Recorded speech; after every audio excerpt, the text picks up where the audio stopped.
Okay, it's been many weeks since we ordered it, but it's finally here. The cam.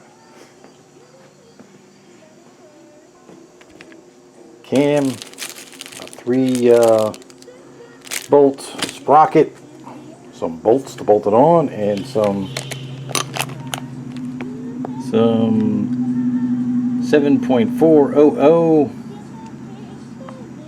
push rods with 80,000 holes in it.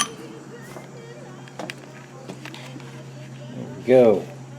Cam is 220 degrees on the intake, 230 degrees on the exhaust, and 587 lift, I believe it is, on a 116 lobe center +4. So now we get to figure out if we can actually swap a cam in this thing without removing the engine or unbolting the engine or anything crazy like that. So yeah, I guess that's what we'll be doing this weekend, trying to get the cam swapped. Should be pretty cool.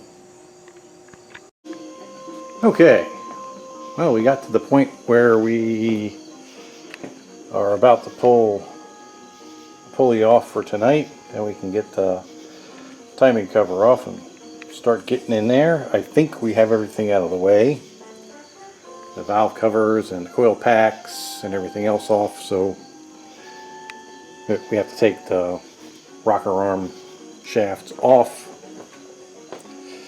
and then we'll be ready to pull it.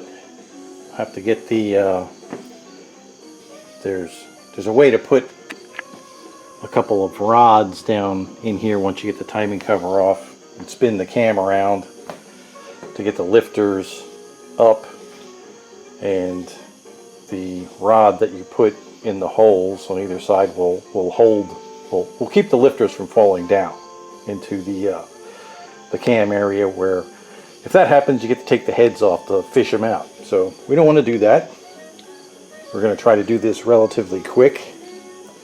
I'm still not 100% sure if we're going to hit anything pulling the cam out, but hopefully we'll find that out tomorrow.